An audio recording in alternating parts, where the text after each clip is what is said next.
जय माँ पीताम्बरा, जय श्री महाकाल। सनातन धर्म प्रेमी भक्तजनों, आज का हमारा प्रसंग है माँ भगवती ब्रह्म शक्ति की साधना कैसे सफल हो।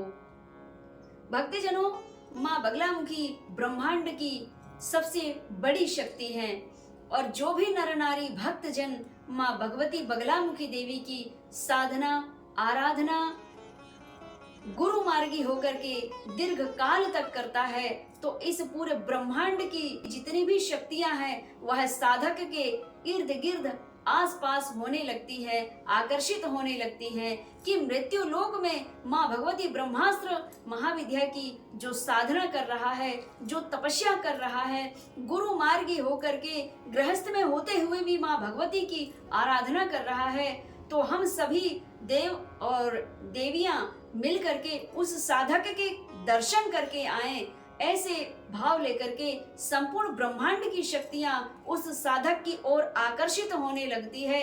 जिस प्रकार माँ सती अनसुईया के ओर माँ भगवती ब्रह्माणी, लक्ष्मी, गौरा ये तीनों देवियां जिस प्रकार माता सती अनसुईया की ओर आकर्षित हुई थी, इसी प्रकार इस कलिकाल में भी, इस कलयुग में भी जो साधक बगलामुखी देवी की आराधना साधना अखंड तप गुरु मार्गी होकर के करता है, भले वह गृहस्थ में हो या सन्यासी हो, माँ भगवती के साधक के और संसार की पूरे विश्व की ब्रह्मांड की सारी शक्तियां आकर्षित होने लगती है।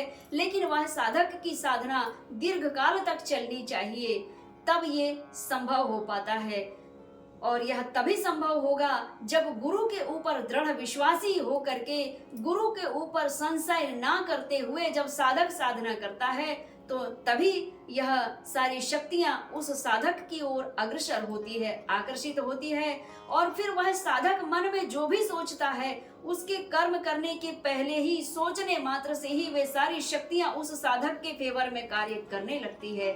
लेकिन वह साधक के भाव भी होने चाहिए शास्त्र सम्मत, शास्त्र सम्मत जो शास्त्र के हित में है। वह कामना को लेकर के जब साधक मन में विचार करता है, मन में सोचता है अमुक मेरे भक्त के कार्य बन जा, अमुक मेरे शिष्य के कार्य बन जाएं और मेरे जीवन में अमुक अमुक कार्य सिद्ध हो जाएं जो शास्त्र सम्मत है, तो ऐसे भाव रखते हुए जब वह साधक सोचता है तो सोचने मात्र से ही ब्रह्मांड की सारी शक्तियां उस साधक के जीवन में सपोर्ट करने लगती हैं और उनकी साधना सफल होती है। वह साधक फिर त्रिकालदर्शी हो जाता है, वर्तमान भूत और भविष्य तीनों काल की बातों को जानने में सामर्थ्यवान हो जाता है। वह साधक को त्रिकालदर्शी संत कहा जाता है, चाहे वो महिला संत हो या पुरुष संत हो। इस धरा पर साधना सिद्ध करने सरल बात है, लेकिन जो उस पथ पर चला हो तो उसके लिए वह साधना का मार्ग सरल है। जो गया ही नहीं है, जो भगवान नाम संकीर्तन किया ही नहीं है, जो भगवत भक्ति में लीन हुआ ही नहीं है, तो उसे बड़ा कठिन लगता है।